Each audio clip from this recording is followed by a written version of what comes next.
Namaskar, Namo Namah. Welcome to Finance Lecture. Today we are going to discuss the effect of undercapitalization. आज हम अंडरकैपिटलाइजेशन के प्रभाव के बारे में चर्चा करेंगे, लेकिन इसके बारे में विस्तार से चर्चा करने से पहले सबसे पहले हम यह समझ लें कि अंडरकैपिटलाइजेशन क्या है और कैपिटलाइजेशन क्या है। कैपिटलाइजेशन से अभिप्राय दीर्घकालीन पूंजी के स्रोतों से है, जबकि अंडर कैपिटलाइजेशन एक ऐसी स्थिति है जब कंपनी की वास्तविक आय उसकी अनुमानित आय से अधिक हो। In other words we can also say that undercapitalisation is a situation in which actual earning of the company is more than normal earning rate. आज हम अंडर कैपिटलाइजेशन के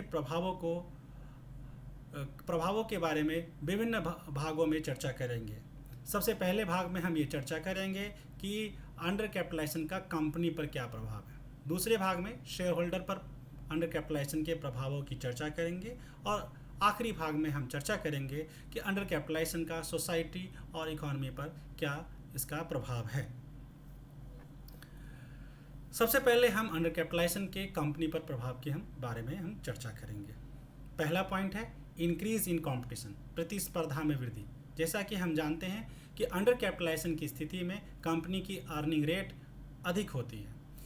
इसके फलस्वरूप जो भी उद्यमी होते हैं वो उस बिजनेस में निवेश करने के लिए प्रोत्साहित होते हैं, और हम कह सकते हैं कि गला काट प्रतियोगिता का यह मुख्य कारण भी है। अब हम दूसरे पॉइंट की चर्चा करते हैं, इंक्रीज इन टैक्स रेट। जैसा कि हम पहले ही चर्चा कर चुके हैं कि अंडर कैपिटलाइजेशन की स्थिति में अर्निंग रेट अधिक होती है। यदि किसी भी कंपनी की अर्निंग रेट अधिक होगी तो स्वभावतः उसे टैक्स भी अधिक पे करना पड़ेगा। इसके फलस्वरूप कंपनी का टैक्स पे करने का जो बोझ है वो बढ़ जाता है। अब हम नेक्स्ट पॉइंट की बात करते हैं, limited marketability of shares. Marketability of shares का मतलब ये है कि यदि हम बाज़ार में शेयरों को बेचने के लिए जाए तो वो कितना जल्दी बिक जाता है। यदि जल्दी बिक जाता है तो हम कहेंगे हाई मार्केटेबिलिटी है। यदि आसानी से नहीं बिक पाता है तो हम उसे कहेंगे लो मार्केटेबिलिटी। अब सवाल ये है कि अंडर कैपिटलाइजेशन की स्थिति में लिमिटेड मार्केटेबिलिटी ऑफ शेयर क्यों होता है? क्योंकि इस स्थिति में मार्केट प्राइस ऑफ शेयर अधिक होती है, और सिंपल सी बात है, जो क्रेता होते हैं वो सस्ते की ओर ज़्यादा आकर्षित होते हैं, और शेयर महंगे होने की वजह से हम कह सकते हैं कि शेयर के जो क्रेता हैं वो अधिक आकर्षित नहीं हो पाते, और इस कारण से हम यह कह सकते हैं कि शेयर्स में not enjoy high market price as is justified by its earning. तो अर्निंग अधिक होने के बावजूद भी हम कह सकते हैं कि लिमिटेड मार्केटेबिलिटी ऑफ शेयर है। अब हम लोग नेक्स्ट पॉइंट की बात करते हैं, राइज इन वर्कर्स डिमांड। जैसा कि हम जानते हैं कि इस स्थिति में कंपनी की अर्निंग कैपेसिटी अधिक होती है। इसके फलस्वरूप जो मजदूर हैं वो अधिक वेज यानी कि मजदूरी और बोनस की डिमांड करते हैं। यदि वर्कर्स की डिमांड जो वेज और बोनस से संबंधित है वो पूरा नहीं होता है तो एक कन्फ्लिक्ट, जो मैनेजमेंट के साथ कन्फ्लिक्ट है, वो उत्पन्न होता है, जो कि अच्छी बात नहीं है। अब हम चर्चा करेंगे कि अंडर कैपिटलाइजेशन का शेयर होल्डर्स पर क्या प्रभाव है। तो सबसे पहला प्रभाव, high rate of dividend. Earning capacity ज़्यादा होने की वजह से शेयर होल्डर्स को ज़्यादा डिविडेंड की प्राप्ति होती है। नेक्स्ट पॉइंट है इंक्रीज इन मार्केट प्राइस पर शेयर। हाई अर्निंग रेट होने की वजह से ज़्यादा डिविडेंड मिलता है। इसके फलस्वरूप मार्केट प्राइस ऑफ शेयर बढ़ जाता है। Next point, easy availability of loans.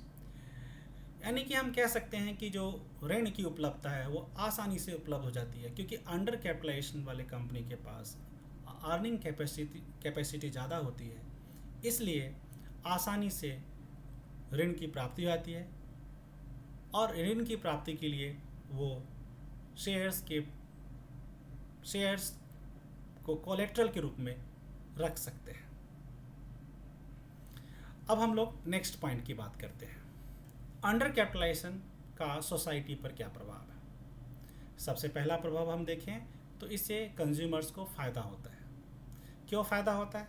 क्योंकि कंज्यूमर्स को वैरायटी ऑफ प्रोडक्ट मिल जाता है एक उचित कीमत पर, और कंज्यूमर को यदि उचित कीमत पर क्वालिटी प्रोडक्ट मिल जाए और वैरायटी ऑफ प्रोडक्ट मिल जाए तो ये कंज्यूमर के लिए लाभ की बात है। Next point, increase in industrial production. यदि हम औद्योगिक उत्पादन की बात करें तो उसमें वृद्धि होती है। क्यों वृद्धि होती है? क्योंकि कंपनी की अर्निंग कैपेसिटी बढ़ने की वजह से हो सकता है कि नए ब्रांच या नए बिजनेस की स्थापना हो, जिसके फलस्वरूप जो कि उत्पादन में वृद्धि होती है, और ओवरऑल हम कहें तो एक इंडस्ट्री का प्रोडक्शन बढ़ जाता है। नेक्स्ट पॉइंट, देश के आर्थिक विकास पर जो कि सकारात्मक प्रभाव पड़ता है।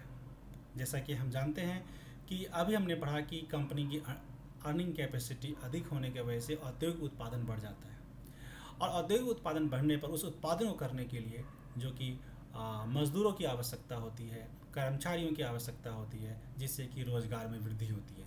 यदि रोज़गार में वृद्धि होती है तो जीडीपी में वृद्धि होती है, और जीडीपी में वृद्धि होने के फलस्वरूप देश का आर्थिक विकास भी बढ़ जाता है। तो अभी हमने देखा कि अंडर कैपिटलाइजेशन का कंपनी पर क्या प्रभाव है, शेयर होल्डर्स पर क्या प्रभाव है, सोसाइटी पर क्या प्रभाव है, और इकॉनमी पर प्रभाव ये है कि इकोनॉमिक डेवलपमेंट बढ़ जाता है, जीडीपी बढ़ जाता है। तो आज की वीडियो लेक्चर में इतना ही। हम लोग नेक्स्ट वीडियो में बात करेंगे कि अंडर कैपिटलाइजेशन या ओवर कैपिटलाइजेशन की स्थिति को सुधारने के लिए क्या करना चाहिए। धन्यवाद।